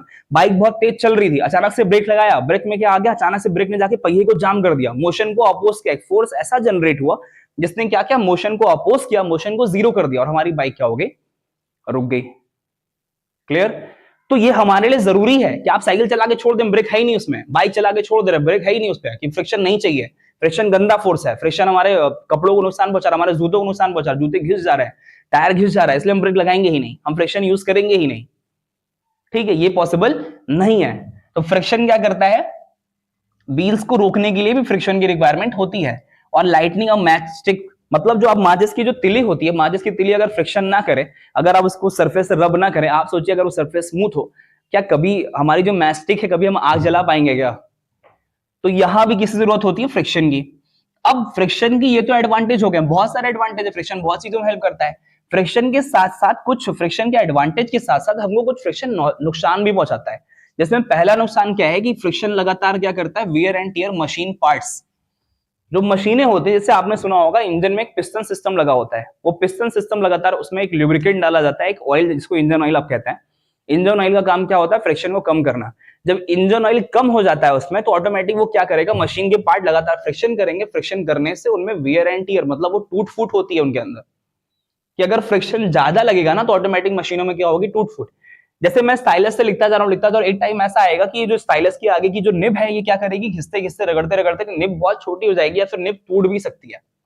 तो ये किसकी वजह से हो रहा है, फ्रिक्शन की वजह से। हम लिख तो पा रहे, एडवांटेज तो है, पर इसका डिसएडवांटेज भी है कि एक दिन ये क्या होगी, इसकी निब बहुत छोटी हो जाएगी या फिर निब टूट सकती है।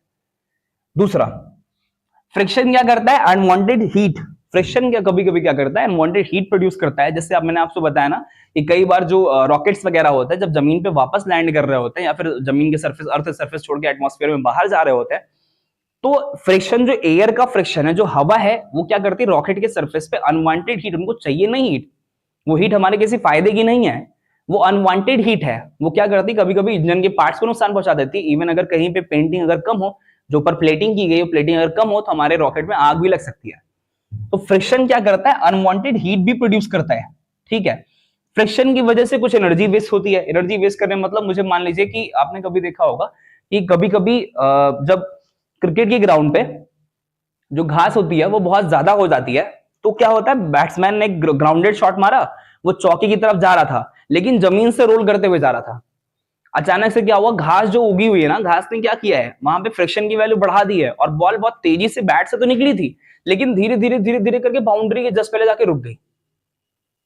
तो उसने क्या किया, बैट्समैन की एनर्जी वेस्ट कर दी। बैट्समैन ने जितनी एनर्जी लगाई थी, उस बॉल को जितनी एनर्जी प्रोवाइड की थी, वो फ्रिक्शन ने क्या किया, उस बॉल की एनर्जी को धीरे धीरे वेस्ट कर दिया। वेस्ट करने से क्या हुआ, ये फ्रिक्शन हर जगह, आप कभी भी अगर ब्रेक लगाएंगे, कहीं भी अगर फ्रिक्शन लग रहा है, आपने देखा होगा, आप मोटे टायर ले लीजिए, टायर में हवा कम कर दीजिए अपने साइकिल के, जब साइकिल में हवा कम कर देते तो जो कॉन्टैक्ट का एरिया होता है वो बढ़ जाता है। कॉन्टैक्ट का एरिया बढ़ने की वजह से फ्रिक्शन फोर्स की वैल्यू बढ़ जाती है। तो आपको ज्यादा ताकत लगानी पड़ती है, ज्यादा एनर्जी लगानी पड़ती है। आप तुरंत जाके क्या करते हैं, हवा भरवाते हैं, उस कॉन्टैक्ट एरिया को कम करते हैं। कॉन्टैक्ट एरिया जब कम हो जाएगा तो आप कम फोर्स अप्लाई करके ज्यादा तेजी से आगे चल सकते हैं। इसका मतलब जब फ्रिक्शन ज्यादा लगेगा ना तो ये एनर्जी को वेस्ट करता है, हमारे किसी काम की एनर्जी नहीं है, वो एनर्जी क्या हो रही है, वेस्ट। फिर मशीन की इफिशियंसी को कम करता है। वो जो मशीन अगर फ्री होती है, जैसे मैंने आपको लुब्रिकेंट की बात बताई कि इंजन लगा हुआ है, इंजन के अंदर लुब्रिकेंट ना हो, लुब्रिकेंट है वो हमारे जो पिस्टन्स है, पिस्टन आसानी से काम करेंगे, हमारा इंजन लगातार चलता रहेगा। लेकिन अगर लुब्रिकेंट ना हो तो क्या करेगा, पिस्टन लगातार घिस घिस के चलेगा, तो मशीन की इफिशियंसी भी तो कम होगी ना, मशीन अपने पूरे फुल पावर में यूज नहीं हो पाएगी। तो फ्रिक्शन क्या करता है, मशीनों की इफिशियंसी को भी रिड्यूस करता है। ठीक है, ये फ्रिक्शन के कुछ एडवांटेज थे और ये फ्रिक्शन के कुछ डिसएडवांटेज हैं। क्लियर, मुझे उम्मीद है आपको क्लियर हो गया होगा। फ्रिक्शन के बाद एक छोटा टॉपिक हमको पढ़ना होता है, वो क्या है, thrust and pressure. Thrust and pressure, thrust basically क्या होता है, एक नया वर्ड यहां सुन रहे हैं आप, थ्रस्ट। थ्रस्ट क्या है, what is thrust? Thrust is the force acting perpendicular to the surface of any मतलब थ्रस्ट बेसिकली क्या है, किसी सरफेस पे परपेंडिकुलर फोर्स को ही हम लोग क्या बोलते हैं, थ्रस्ट। थ्रस्ट क्या है, thrust is a force. Thrust क्या है, फोर्स क्या एक स्पेशल केस है कि जब भी किसी फोर्स को किसी सरफेस पे परपेंडिकुलर या फिर नॉर्मली, नॉर्मल पे, नॉर्मल का मतलब भी क्या होता है, परपेंडिकुलर, जब भी किसी फोर्स को किसी सरफेस पे परपेंडिकुलर लगाया जाएगा, नॉर्मल के डायरेक्शन में लगाया जाएगा, 90 डिग्री पे लगाया जाएगा, तो इस स्पेशल केस में इस फोर्स को हम लोग क्या बोलेंगे, थ्रस्ट। इस फोर्स का नाम क्या हो जाएगा, थ्रस्ट। और अगर थ्रस्ट फोर्स है तो फोर्स की सारी प्रॉपर्टीज को फॉलो करेगा। प्रॉपर्टीज को फॉलो करने का मतलब ये भी क्या होगा, वेक्टर क्वांटिटी, और इसकी भी एसआई यूनिट क्या होगी, न्यूटन। क्लियर है, thrust is perpendicular force, thrust is nothing but perpendicular force. Thrust कोई अलग चीज नहीं है, थ्रस्ट भी फोर्स है। फोर्स का एक स्पेशल केस है कि अगर फोर्स को 90 डिग्री पे लगाया जाए, परपेंडिकुलर की डायरेक्शन में लगाया जाए, तो उस फोर्स का एक नाम दे दिया गया है स्पेशल केस का, उसका नाम क्या होता है, थ्रस्ट। क्या नाम हो गया, थ्रस्ट। इसका एग्जांपल देखिए, जब भी किसी बुक को किसी टेबल के ऊपर रखा जाएगा तो ऐसा नहीं है साइड से टेबल को ऐसे टच करा के रख देंगे, बैलेंस करा के रख देंगे, बुक ऐसे साइड से रख देंगे, ऐसा नहीं होगा ना। तो ये जो ग्रेविटेशनल फोर्स है वो हमेशा कहां लगता है, डाउनवर्ड डायरेक्शन में। ये टेबल है, ये ग्रेविटेशनल फोर्स लग रहा है, इनके बीच का जो एंगल है वो कितना है, 90 डिग्री। तो ये जो बुक है, इस टेबल पे जो फोर्स लगा रही है, उस फोर्स का नाम क्या हो जाएगा, थ्रस्ट। क्या नाम हो जाएगा उसका, थ्रस्ट। क्लियर, कि thrust is nothing but perpendicular force. Thrust कुछ अलग सा नहीं है, थ्रस्ट मतलब परपेंडिकुलर फोर्स ही है, फोर्स की स्पेशल केस है वो। अगला आता है व्हाट इज प्रेशर। प्रेशर क्या होता है, thrust acting per unit area is known as pressure. कि किसी यूनिट एरिया में कितना थ्रस्ट काम कर रहा है, कितना परपेंडिकुलर फोर्स काम कर रहा है, यही क्या है, प्रेशर। देखिए डेफिनेशन में क्या लिखा, pressure is thrust acting per unit area. Thrust का मतलब परपेंडिकुलर फोर्स, कि किसी यूनिट एरिया पे कितना परपेंडिकुलर फोर्स, ये कोई यूनिट एरिया है, इसके ऊपर कितना परपेंडिकुलर फोर्स काम कर रहा है, कितने न्यूटन का परपेंडिकुलर फोर्स काम कर रहा है, कितना थ्रस्ट काम कर रहा है, उसी को हम लोग क्या बोलते हैं, प्रेशर। प्रेशर का डेफिनेशन आता है, pressure is equal to thrust upon area. Pressure is equal to thrust upon area, या फिर pressure is equal to force upon area, लेकिन ये फोर्स कौन सा होना चाहिए, परपेंडिकुलर फोर्स। क्लियर है। अगर मैं आपसे यूनिट पूछूं कि इसकी यूनिट क्या होगी, तो यूनिट क्या होगी, थ्रस्ट की यूनिट न्यूटन और एरिया की यूनिट पर मीटर स्क्वायर। तो जो प्रेशर की यूनिट होती है वो क्या होती है, Newton per metre square. Newton per metre square. इसी न्यूटन पर मीटर स्क्वायर को एक साइंटिस्ट थे जिनका नाम था ब्लेज पास्कल, उनके नाम पे क्या रखा गया है, पास्कल। और पास्कल को हम लोग डिनोट किससे करते हैं, पी, कैपिटल पी और स्मॉल ए से। क्लियर है। इस पूरे टॉपिक में केवल हमको इतना ही पढ़ना है। हमने शुरुआत कहां से किया, फोर्स है, फोर्स की टाइप्स है, फोर्स से, फिर फोर्स के टाइप मतलब बैलेंस फोर्स, अनबैलेंस फोर्स, फिर हम लोगों ने इनर्शिया के बारे में पढ़ा, इनर्शिया के टाइप्स पढ़े, inertia of rest, inertia of motion, inertia of direction, फिर फर्स्ट लॉ ऑफ मोशन पढ़ा, मोमेंटम पढ़ा, चेंज इन मोमेंटम पढ़ा, चेंज इन मोमेंटम के बाद मास और इनर्शिया के बीच में रिलेशन भी पढ़ा था। उसके बाद हम लोगों ने Newton second law of motion पढ़ा, सेकंड लॉ ऑफ मोशन के कुछ एग्जांपल देखे, मैथमेटिकल फॉर्म देखा, फिर हम लोगों ने थर्ड लॉ ऑफ मोशन पढ़ा, थर्ड लॉ ऑफ मोशन के कुछ एग्जांपल्स देखे, फिर हम लोगों ने law of conservation of momentum पढ़ा, थ्रस्ट पढ़ा और प्रेशर पढ़ा। अब जो अगला टॉपिक रह गया, इसके छोटे छोटे न्यूमेरिकल्स हैं, छोटे छोटे न्यूमेरिकल हम अगली वीडियो में कवर करते हैं। यहां तक आप इस चैप्टर में बस इतना ही था, सफिशिएंट है आपके लिए। आप इतना पढ़ के जाइए, पेपर में थ्योरी पोर्शन में आपको कुछ भी बाहर का कुछ भी नहीं मिलेगा। इस चैप्टर में इतनी चीजें आपके लिए सफिशिएंट है। तो आज की वीडियो को यहीं पे खत्म करते हैं। Thank you.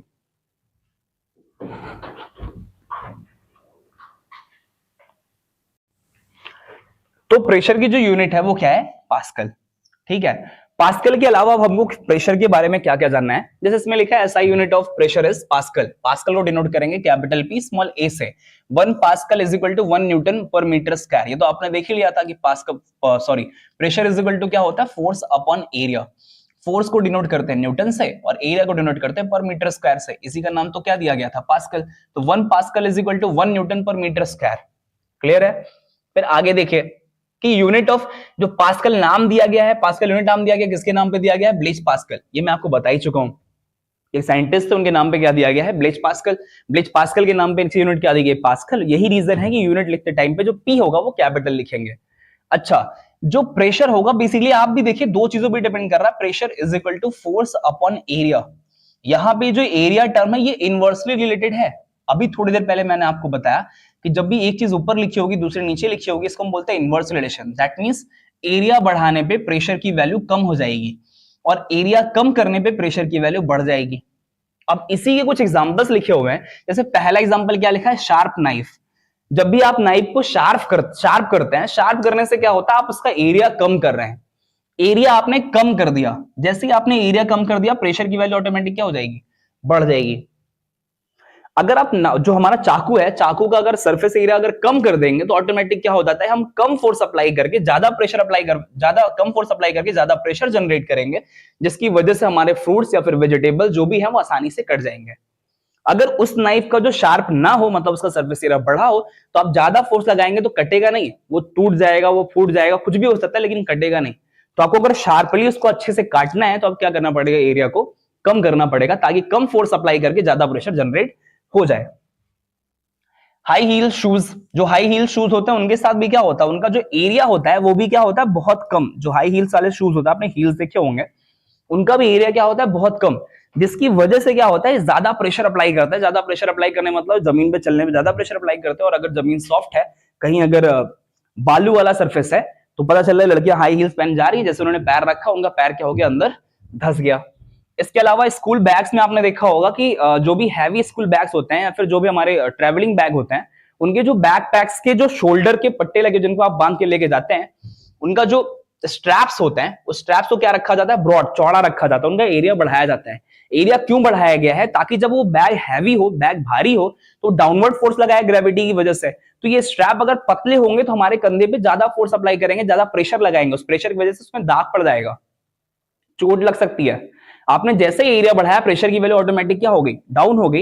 एरिया बढ़ाने प्रेशर की वैल्यू डाउन हो गई, हमारे शोल्डर्स पे कम प्रेशर आएगा और हम आसानी से उस बैग को कैरी कर सकते हैं। इसके अलावा वो जो कैमल होता है जिसको आप ऊंट बोलते हैं, ऊंट रेगिस्तान में आराम से चल लेता है या फिर मरुस्थल में आराम से चल लेता है। क्यों? क्योंकि उसके जो पैर है ना वो गद्देदार है। जैसे ही वो अपने पैर रखता है वो ऑटोमेटिक उसके पैर का जो सरफेस एरिया है वो बढ़ जाता है। अगर एरिया बढ़ेगा, पैर तो पतले हैं लेकिन उसके पैर का जो टो है, कभी आप उसको देखिए तो ऑटोमेटिक जैसे जमीन पे लगता है ना वो पैर का टो क्या करता है, फैल जाता है, एरिया बढ़ जाता है। एरिया बढ़ते ही उसका प्रेशर क्या हो गया, कम हो गया और वो आराम से चल सकता है। वही अगर हमारे डेली लाइफ वाले जो जानवर है, चाहे वो कुत्ता हो चाहे बिल्ली हो, कोई भी जानवर हो, इनके जो पैर के टो होते हैं इनमें ये एबिलिटी नहीं पाई जाती। तो ये जब रेगिस्तान में चलेंगे ना, अपना पैर रखेंगे तो ऑटोमेटिक इनके पैर उसमें धंसने लगेंगे, जबकि ऊंट का पैर, कैमल का पैर उसमें धंसता नहीं है। तो ये कुछ प्रेशर के एग्जांपल है जो किस पे डिपेंड करेंगे, एरिया पे। अब इस चैप्टर के कुछ छोटे छोटे न्यूमेरिकल्स हैं वो देख लेते हैं। जैसे फर्स्ट क्वेश्चन हमसे ये पूछा गया है, if a body of mass 10 kilogram moves with velocity of 7 metre what is momentum. इस क्वेश्चन को करने के लिए एकदम बच्चों वाला क्वेश्चन है, ये कोई भी कर सकता है इसको। क्वेश्चन में क्या दे रखा है, देखिए चीजें निकालना सीखिए। मास, फिर आगे क्या मिला, वेलोसिटी, दो चीजें मिल गई, मास और वेलोसिटी। क्या पूछ रहा है, मोमेंटम। दैट मींस हमको क्या क्या चाहिए, क्या क्या मिल चुका है, हमसे मोमेंटम पूछा गया है, हमको मास प्रोवाइड कराया गया है 10 kg और हमको वेलोसिटी दी गई है। वेलोसिटी कितनी, 7 मीटर पर सेकेंड। तो मैंने क्या बताया, मोमेंटम इज इक्वल टू क्या होता है, मास इनटू वेलोसिटी। मास कितना 10, वेलोसिटी कितनी 7, आंसर कितना आएगा 70। और यूनिट जरूर लिखिएगा, यूनिट क्या होती है, किलोग्राम मीटर पर सेकेंड। ये आ गया फर्स्ट क्वेश्चन का आंसर। छोटा क्वेश्चन है पर 2 नंबर 2.5 नंबर के लिए सफिशिएंट है। 2 नंबर 3 नंबर आपको इसी से मिल जाएगा। इतने छोटे क्वेश्चन आपके पेपर में आते हैं, चाहे वो एमसीक्यू में आ जाए चाहे वो 2 नंबर के क्वेश्चन में आ जाए, और इतना ही क्वेश्चन आएगा, ऐसा नहीं अलग से कुछ बना के नहीं देगा खुद से वो, ये क्वेश्चन आपकी बुक का ही है। सेकंड क्वेश्चन देखिए, if a force of 50 newton acts on a body of mass 10 kilogram then what is the acceleration produce. फिर से आप निकालना सीखिए, फोर्स कितना 50 न्यूटन, मास कितना, मास कितना है 10 किलोग्राम, हमसे क्या पूछ रहा है, एक्सेलरेशन। अगर मैं इसकी बात करूं, इसमें आपको क्या क्या मिल गया, फिर से आप देखिए, डिटेल्स नोट करिए। एक क्वेश्चन में फोर्स प्रोवाइड कराया गया है, फोर्स इज इक्वल टू कितना 50 न्यूटन, ठीक है। मास कितना दे रखा है 10 किलोग्राम, क्या पूछ रहा है, एक्सेलरेशन। तो आप मुझे बताइए, आपने इन तीनों में रिलेशन पढ़ रखा है Newton second law of motion में। Newton second law of motion क्या बोलता है, mathematical form, F is equal to mass into acceleration. Force कितना 50, मास कितना 10, एक्सेलरेशन नहीं पता, एक्सेलरेशन को ए ही रखता है, 0 0 कैंसिल आउट हुआ, acceleration a is equal to कितना आ गया 5। यूनिट के साथ लिखेंगे, एक्सेलरेशन की यूनिट क्या होती है, मीटर पर सेकंड स्क्वायर। आ गया एक्सेलरेशन, ये भी क्वेश्चन 2 मार्क्स का। अब इसके बाद देखिए एक और क्वेश्चन है, अच्छा क्वेश्चन है ये। A motorcycle is moving with a velocity of 72 kilometre per hour, it takes 6 second to stop after brakes are applied. Calculate the force exerted by the brakes on the motorcycle if the mass along with the riders is 175 gram. Basically यहां 175 kilogram होना चाहिए था, क्योंकि motorcycle और rider दोनों का wait मिला के 175 ग्राम नहीं हो सकता, ठीक है। अब आप देखिए इसमें क्वेश्चन में क्या क्या बोल रखा है। हमसे क्वेश्चन में ये कह रखा है, एक मोटरसाइकिल है जो कि 72 किलोमीटर पर आवर की स्पीड से चल रही है, इसने कितना टाइम लिया, 6 सेकंड। ब्रेक लगने के बाद 6 सेकंड लिया, 6 सेकंड बाद रुकती है ये। हमसे क्वेश्चन में क्या पूछा गया था, फोर्स, क्या पूछा है, फोर्स। क्लियर। तो अगर मैं इसे सारी कंडीशन आपके सामने रखूं तो क्वेश्चन में क्या बोल रखा है, पहले हम नोट कर लेते हैं। क्वेश्चन में ये बोल रखा है इनिशियल वेलोसिटी मतलब u कितना था, 72 किलोमीटर पर आवर, ठीक है। और ब्रेक लगने के बाद हमारी जो मोटरसाइकिल 6 सेकंड में रुक गई है, मतलब टाइम कितना लगा, 6 सेकंड, ठीक है। और अगर मोटरसाइकिल रुक गई है दैट मींस इसकी जो फाइनल वेलोसिटी होगी वो कितनी होगी, 0 किलोमीटर पर आवर। क्लियर। और क्वेश्चन में राइडर का वेट मोटरसाइकिल के साथ दे रखा था कितना, 175 किलोग्राम, 175 किलोग्राम। हमसे क्या पूछ रहा है, फोर्स, ये कितना फोर्स लगेगा। बहुत सिंपल सी बात है, अगर मैं आपसे ये पूछूं ये क्वेश्चन किसका है, तो जो आपने सेकंड लॉ ऑफ मोशन पढ़ा है ना, rate change of momentum is directly proportional to force. सबसे पहले हम क्या देखेंगे, हमारा टाइम किसमें दिया हुआ है, सेकंड में, और ये दोनों जो वेलोसिटी दी गई है किसमें दिया गया, किलोमीटर पर आवर में। तो ये किलोमीटर पर आवर को मीटर पर सेकंड में कन्वर्ट करना पड़ेगा, 72 किलोमीटर को मीटर में कन्वर्ट करेंगे, 1000 से मल्टीप्लाई करना पड़ेगा, और 1 घंटे में 3600 सेकंड होते हैं, 3600 से डिवाइड करना पड़ेगा, 0 0 कैंसिल, 0 0 कैंसिल, 5 से 2 से डिवाइड करेंगे, 5/18, और ये डायरेक्ट फॉर्मूला भी है, कभी भी आपको जब किलोमीटर पर आवर से मीटर पर सेकंड में कन्वर्ट करना हो तो आप डायरेक्ट क्या करें, 5/18 से मल्टीप्लाई करते हैं। 18 एकम 18, 18 चौक 72 और 4 पंचे 20, मतलब ये कितना हो गया 20 मीटर पर सेकंड। अच्छा, जीरो में मल्टीप्लाई करने कोई फर्क ही नहीं पड़ेगा, 5/18 से मल्टीप्लाई करिए, आंसर क्या आएगा 0 मीटर पर सेकंड। अब क्वेश्चन हमारे मन का हो चुका है। हमने आपसे क्या बताया था, फोर्स इज इक्वल टू, आपने एक फॉर्म देखा होगा m v minus u upon T, जहां पे v minus u upon T क्या हो गया था, एक्सेलरेशन, मतलब मैथमेटिकल फॉर्म प्रूविंग का जस्ट उसके ऊपर का स्टेप। हम इसमें लाके वैल्यू पुट करें, हमारा आंसर आ जाएगा। Force is equal to mass कितना 175 kg, final velocity 0, initial velocity 20, time कितना 6 सेकेंड, 3 से डिवाइड कर लेते हैं, दोनों का मल्टीप्लाई करते हैं, मल्टीप्लाई करने पे 2 से डिवाइड करते हैं, 2 3 जा 6 और यहां 2 से डिवाइड करेंगे 10 आएगा, दोनों का हमने मल्टीप्लाई किया 1750/3, ठीक है। और हमारे आंसर किस में आएगा, माइनस में। इसको डिवाइड करने पे जो भी आंसर आएगा उसको हम क्या लिखेंगे, न्यूटन में। किसमें लिखेंगे, न्यूटन में। अच्छा, आप सबके मन में आ रहा होगा कि हमारा आंसर नेगेटिव क्यों आ रहा है। जब भी किसी ऑब्जेक्ट में मोशन को अपोज किया जाएगा, अगर ब्रेक्स लगी हुई हैं, ब्रेक्स ने क्या किया, जब गाड़ी चल रही थी, बाइक चल रही थी, उस बाइक को रोकने का काम किया है, मोशन को अपोज करने का काम किया है। कोई भी फोर्स जब मोशन के अपोजिट डायरेक्शन में लगाया जाएगा, ब्रेक्स ने क्या किया, मोशन के अपोजिट डायरेक्शन में फोर्स लगा के उस बाइक को रोका। तो कोई भी फोर्स, कोई भी ऑब्जेक्ट, कोई भी वेलोसिटी, कुछ भी, अगर वो मोशन को अपोज करेगा या मोशन के अपोजिट डायरेक्शन में अप्लाई होगा तो हमेशा साइन क्या आएगा, नेगेटिव। जब आप इसका आंसर आपसे पूछा जाए, क्या बताएंगे 1750/3 न्यूटन, लेकिन डायरेक्शन के लिए क्या बताएंगे, माइनस। माइनस क्या बता रहा है, मोशन को अपोज कर रहा है, ये मोशन को क्या कर रहा है, ये अपोज। एक और न्यूमेरिकल रह गया था नीचे, क्या लिखा है, a rifle having mass of 5 kg fires a bullet at a speed of 250 meter per second. If the rifle recoil with a velocity of 1 meter per second, then find the mass of bullet. Question में क्या पूछ रहा है, bullet का मास। ध्यान दीजिएगा, इसमें दो चीजें हैं। सबसे पहले क्या है, राइफल का मास, और ये बुलेट की स्पीड है। और रिकॉइल का मतलब क्या होता है, जब भी आप बुलेट फायर करते हैं तो हमारी जो राइफल है पीछे की तरफ आती है, वो जो पीछे की तरफ झटका आ रहा है उसको हम लोग क्या बोलते हैं, रिकॉइल। मतलब हमारे जो राइफल की वेलोसिटी क्वेश्चन में मेंशन किया गया है। तो अगर मैं आपसे यहां डिटेल पूछूं, अगर मैं फर्स्ट ऑब्जेक्ट को राइफल मान ले रहा हूं तो मुझे यहां डायरेक्ट क्या मिलेगा, फर्स्ट ऑब्जेक्ट राइफल M1, इसका मास कितना 5 kg। सेकेंड ऑब्जेक्ट मैंने बुलेट माना, बुलेट की वेलोसिटी, बुलेट का मास मुझे नहीं पता। उसके आगे क्या दे रखा है कि हमारा जो राइफल की वेलोसिटी है V1, वो कितना मेंशन किया गया, 1 मीटर पर सेकेंड। और जो बुलेट की वेलोसिटी दी गई है वो कितना दिया गया है, 250 मीटर पर सेकेंड, ठीक है।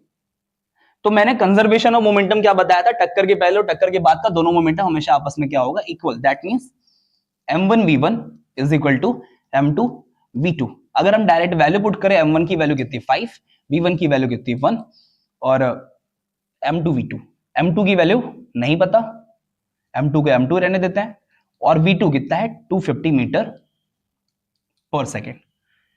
यहां तक कोई दिक्कत। अगर आप यहां से कैलकुलेट करें तो 5 क्या हो जाएगा, 50 टाइम्स में कैंसिल आउट होगा, और हमारा m2 इज इक्वल टू कितना आएगा, यहां पे 1 बचा, 50 आगे तक डिवाइड करेगा 1/50, और ये आंसर किस में आएगा, किलोग्राम में।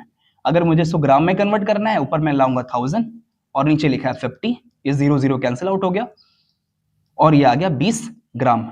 m2 is equal to 20 gram. That means जो बुलेट का मास है, मास ऑफ बुलेट, वो कितना आ गया 20 ग्राम। तो न्यूमेरिकल के साथ और सारे कॉन्सेप्ट के साथ ये चैप्टर यहीं पे खत्म होता है। मुझे उम्मीद है कि आपको ये समझ में आ गया होगा। इस चैप्टर के जो भी डाउट है आप कमेंट सेक्शन में हमसे पूछ सकते हैं। तो आज के लिए इतना ही, थैंक यू।